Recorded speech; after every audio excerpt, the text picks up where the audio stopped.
Olá e bem-vindo a mais um programa Saúde e Você. Como você sabe, Deus lhe criou desde o princípio, perfeito e muito saudável. E é por esse motivo que saúde e você tem tudo a ver.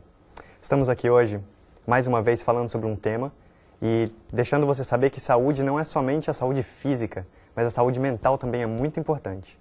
O meu nome é Arley Simão e tenho um convidado muito especial hoje que se chama Dr. César Vasconcelos. Tudo bom, doutor? Tudo bem, Arley. Graças a Deus, tudo bem. Que bom, doutor. É um prazer ter o senhor aqui conosco hoje. O tema de hoje é o câncer e a mente. Como que o câncer pode originar na mente? Ou como que a mente pode ser a causadora? Influenciadora, do câncer. Isso. E a nossa primeira pergunta para você hoje, doutor, é: existe alguma base científica para acreditarmos que emoções positivas ou até negativas têm efeitos fisiológicos? Existe sim. Já se sabe, até bastante divulgado em vários trabalhos, a mídia também fala de certos neurotransmissores, né, que eles são liberados no cérebro na medida em que você tem esse ou aquele tipo de emoção. Então, por exemplo, se a pessoa está com muita raiva, com ira, então tem muita descarga de noradrenalina, né? Então é uma resposta química em relação a uma emoção. Se a pessoa está com muito medo ou muita ansiedade, então o hormônio ligado à ansiedade é a adrenalina. E também se a pessoa fica com tristeza e fica caminhando por uma depressão, ela certamente está com uma baixa do neurotransmissor chamado serotonina, que vai caindo nos terminais nervosos cerebrais, nos neurônios, então tem essa conexão, baixa de serotonina com a emoção tristeza.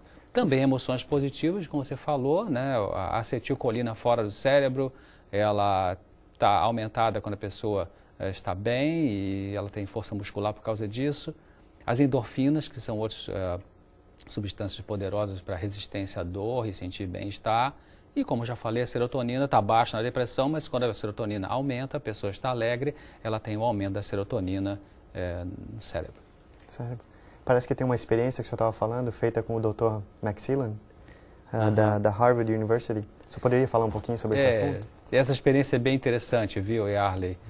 Dr. McClellan, Dave McClellan, da Universidade de Harvard, o que ele fez? Ele pegou um grupo de estudantes, 100 estudantes da universidade, e colocou numa sala para assistir um vídeo sobre a Madre Teresa de Calcutá. Então, o vídeo mostrava as ações da Madre ali naquelas coisas maravilhosas que ela fazia, né, de ajudar as pessoas pobres e tal. E ele passou o vídeo e ele queria medir na saliva daquelas estudantes se haveria uma produção de uma imunoglobulina A, que é uma das primeiras defesas contra o vírus da gripe. Ou seja, ele queria ver se as pessoas vendo um filme, um vídeo de ações de benevolência, de caridade, de amor, se aquilo produziria uma resposta fisiológica naquelas pessoas. E o que aconteceu? Ao final do vídeo, ele perguntou aos estudantes, né, quem gostou, quem não gostou, e 50% dos estudantes gostou de ver aquilo. E 50% achou, não, isso aí não me tocou, isso aí não me tocou.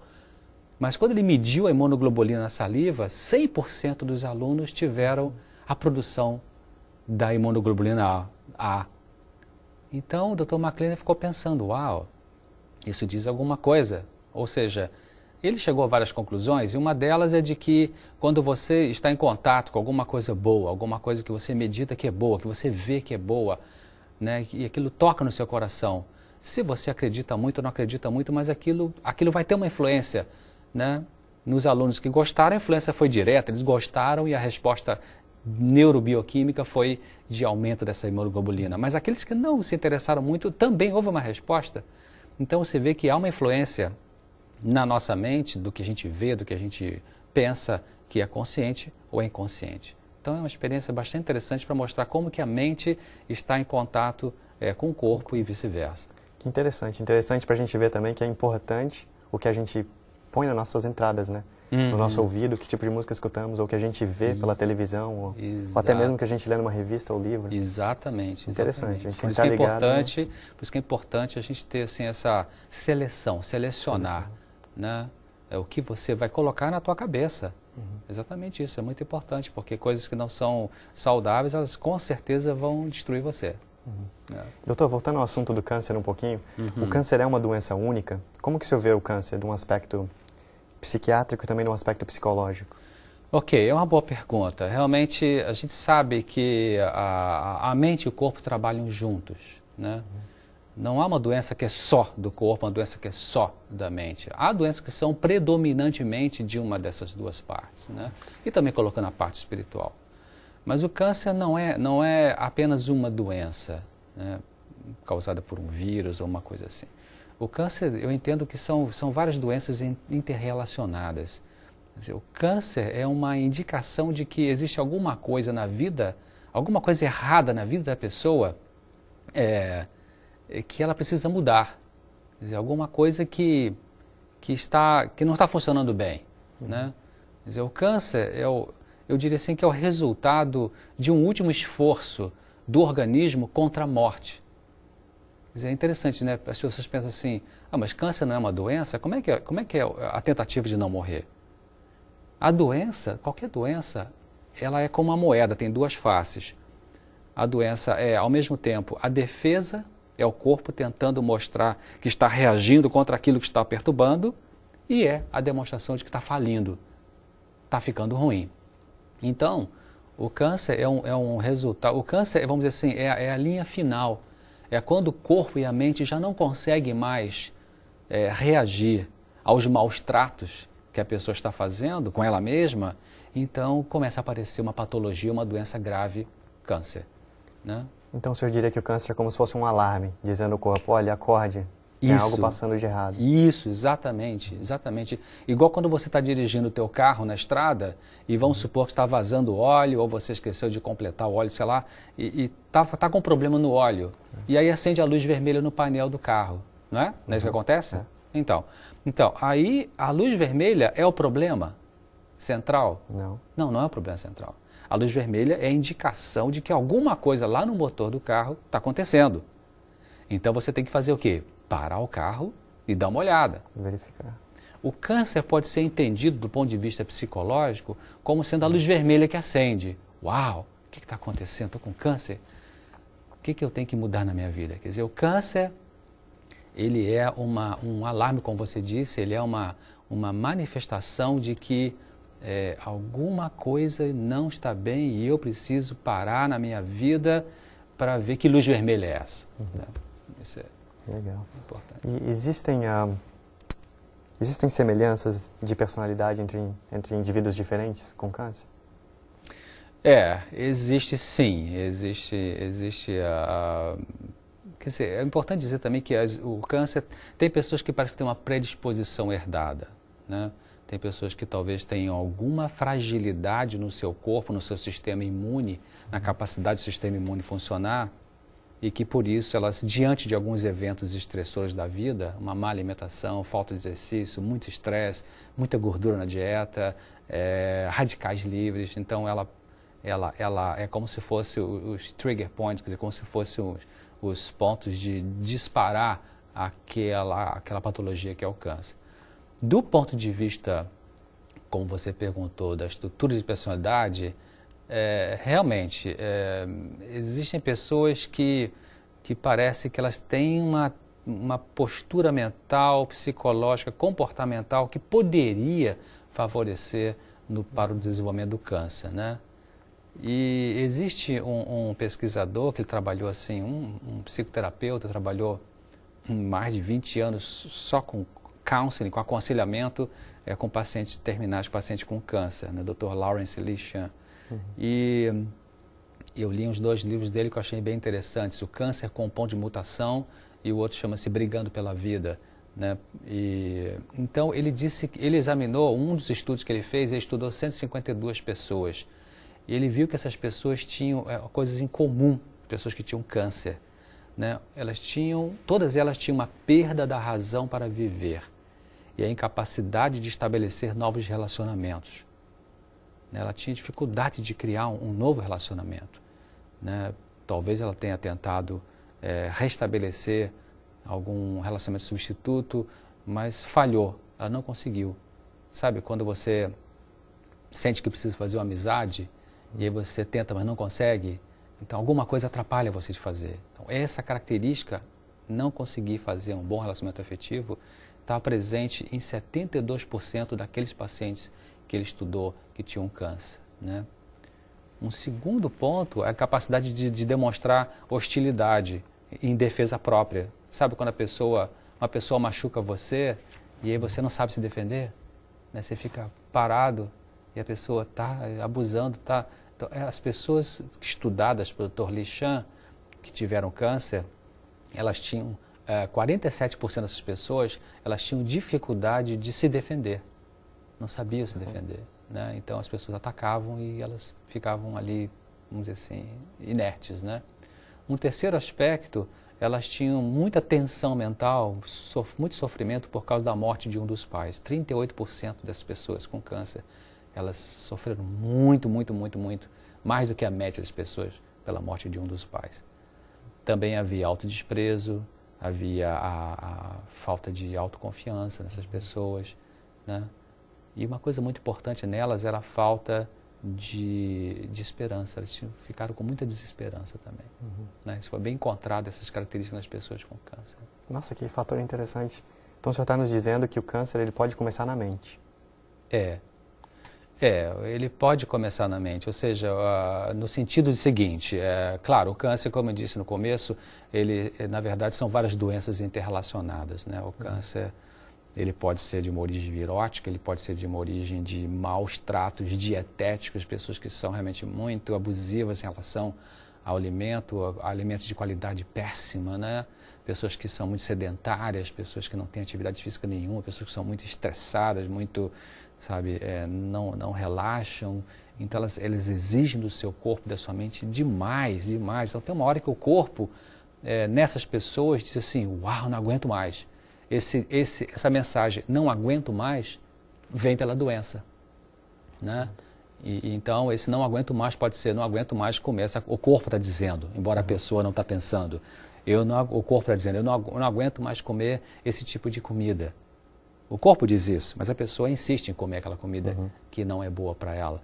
Então, tem uma hora que o corpo, ele pifa, vamos dizer, né? Ele diz, uau, não dá mais. Aí vem a doença, né? Então, mas a mente também tem um papel importante, né? Porque a atitude mental que uma pessoa tem em relação à doença que ela tem é um fator muito importante para ela vencer aquela doença. Entendeu a frase? Né? É importante isso ser entendido. A atitude mental que uma pessoa tem em relação à doença que ela tem, seja câncer ou não, é muito importante para ver se ela vai vencer ou não aquela doença. Né? Ou seja, você estava falando de vários tipos de como o câncer pode começar. Isso. Através de vários abusos, de repente do físico, do estômago, ao abuso mental também. Mas vamos se concentrar um pouquinho no que seja o abuso mental, no câncer começando na mente. Perfeito. Essa é a única razão, provavelmente não a única, como o senhor já falou, mas é a razão principal de a gente talvez ter um câncer? De ter certos abusos mentais, certas perturbações na mente? Não, eu não diria que é o fator principal. Eu até diria assim, não é o fator principal em todas as pessoas que têm câncer. Ou dizendo essa frase de uma outra forma, as pessoas que têm câncer, algumas delas, dentre as pessoas que têm câncer, algumas delas, elas vão ter o fator mental como sendo talvez o mais importante para a facilitação de ter um câncer. Mas tem pessoas que são, vamos dizer assim, fortes mentalmente falando, tem pessoas que não têm aquelas características que eu citei, né, que conseguem se defender, que conseguem expressar a sua emoção, mas vão ter câncer. Aí o câncer já é mais predominantemente ligado a outros fatores que não os fatores mentais. Então, no caso, pode ser uma péssima dieta e, como eu já falei, outras atitudes relacionadas com o corpo físico, né? Então, realmente, o fator mental não é o mais importante em todos os tipos de câncer, mas em alguns eu acho que com certeza é. O senhor poderia dizer um pouquinho mais para a gente de como o câncer poderia começar na mente? Ou através da mente?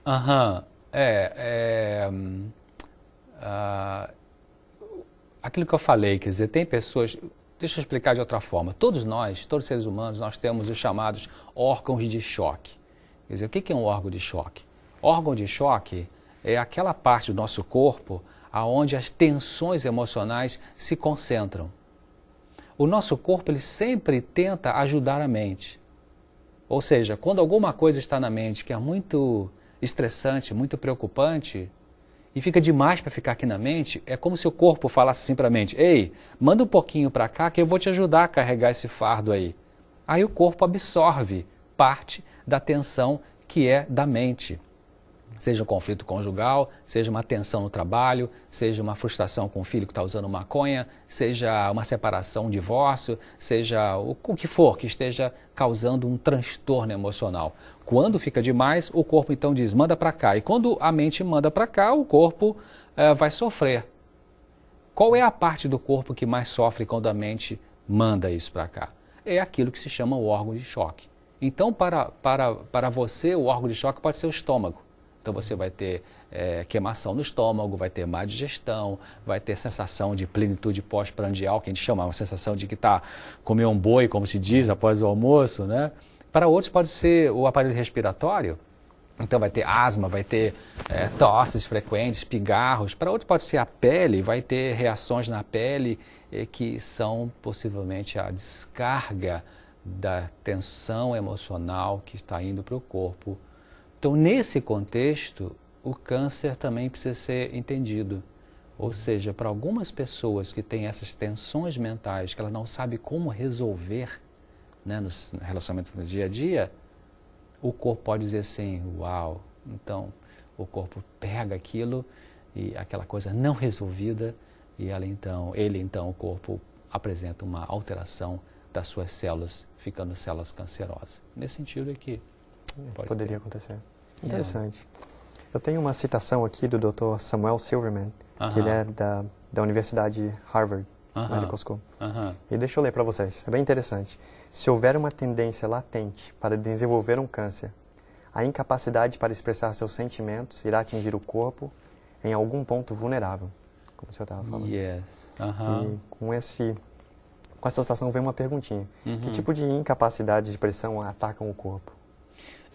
Você veja bem o que ele está falando aí, né? Quer dizer, se a pessoa já tem uma tendência para desenvolver o câncer, aí vem a parte genética, a parte hereditária, né? Quer dizer, algumas pessoas nascem com a tendência para, ou com a fragilidade em relação a algum tipo de doença. Então, se a pessoa já tem aquela tendência herdada, e ela, junto disso, vai ter dificuldade de expressar sentimentos, de extravasar aquela tensão emocional, aí essa dificuldade vai acabar vindo para o corpo.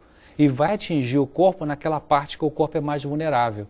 Se aquela pessoa ela é mais vulnerável para desenvolver o câncer, então ela vai ter o câncer. Por quê? Porque a mente estava esgotada e não conseguia resolver seus problemas, então o câncer seria uma expressão da dificuldade da resolução dessa dor emocional. Nesse sentido, é onde eu digo que o câncer tem uma influência, a mente tem uma influência grande na produção de um câncer. Né? Muito interessante. O que pode ajudar uma pessoa a evitar o câncer, de um ponto de vista emocional? Ou o que pode fazer alguém que já está com câncer?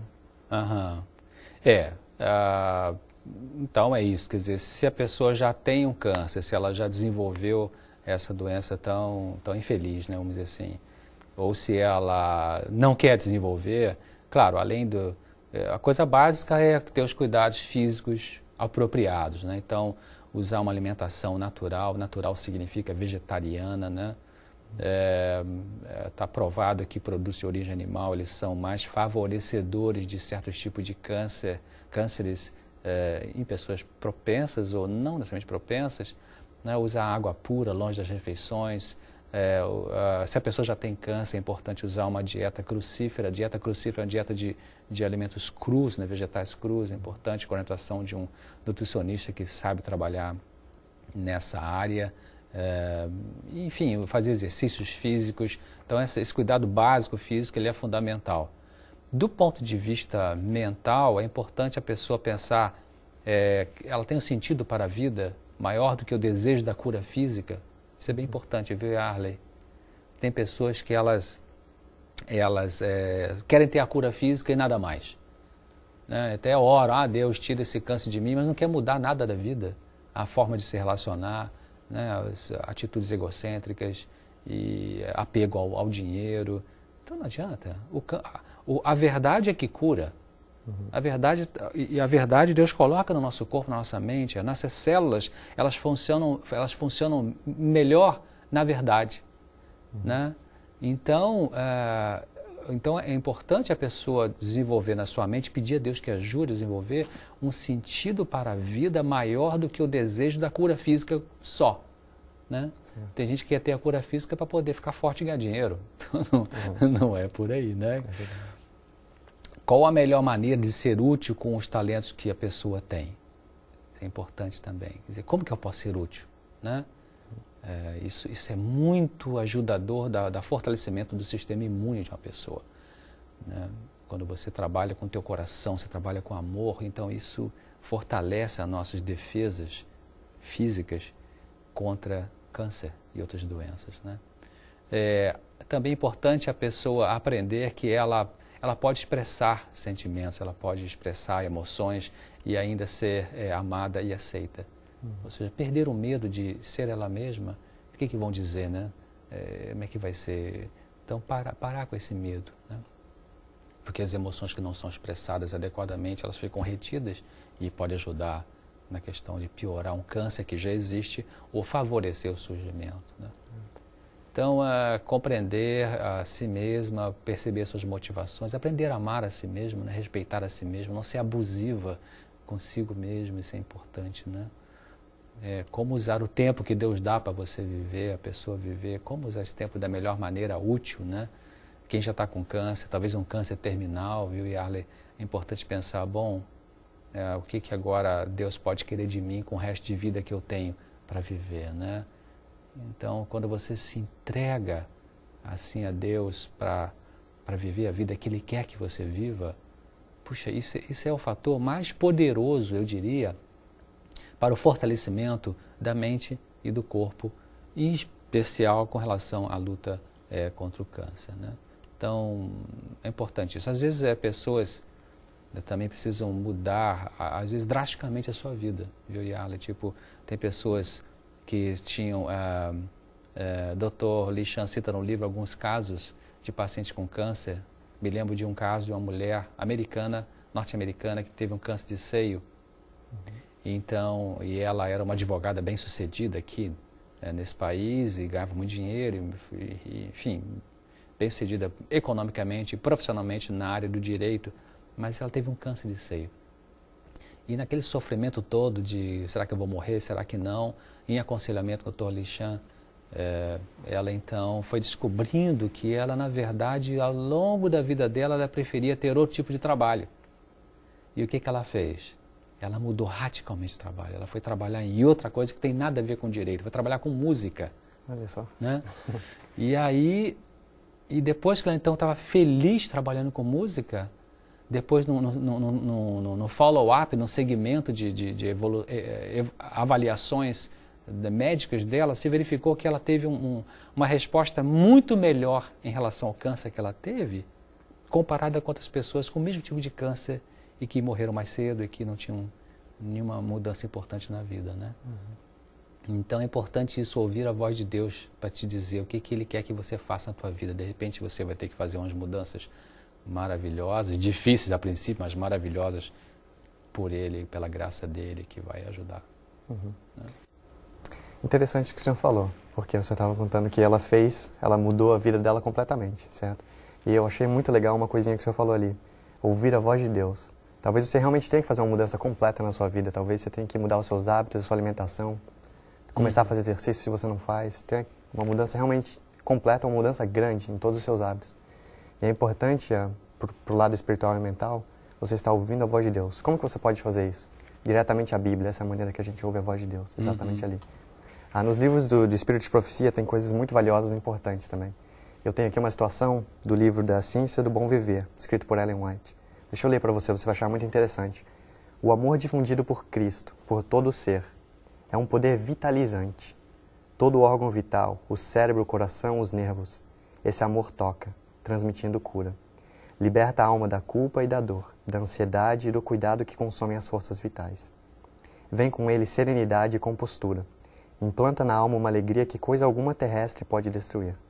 A alegria no Espírito Santo, a alegria que comunica saúde e vida. Ou seja, no amor de Deus há poder para transformar todas essas coisas.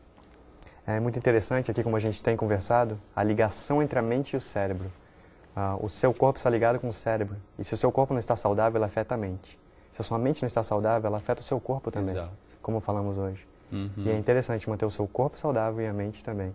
Como o doutor falou, só relembrando rapidinho, o corpo, através do exercício físico, da água, do descanso, da luz solar, uma boa alimentação e outros fatores também. E a mente, através da confiança em Deus, da leitura da palavra de Deus, realmente descobrindo esses princípios bíblicos, que são mistérios e coisas preciosas que Deus pôs ali na Bíblia pra gente. Então, por que não descobrir? Por que não realmente tratar a sua mente bem com a palavra de Deus? Doutor, o nosso tempo está se acabando, mas muito obrigado pelas suas informações que o senhor nos deu. Ok, de nada, Yarley. Foi um prazer ter estado aqui com você desse programa. Muito obrigado. Que bom, o prazer é todo nosso, doutor. E espero ver você a próxima vez. Fique ligado, porque o próximo tópico vai ser tão interessante quanto esse. E espero ver você lá, neste programa que se chama Saúde e Você. Que Deus lhe abençoe e até mais.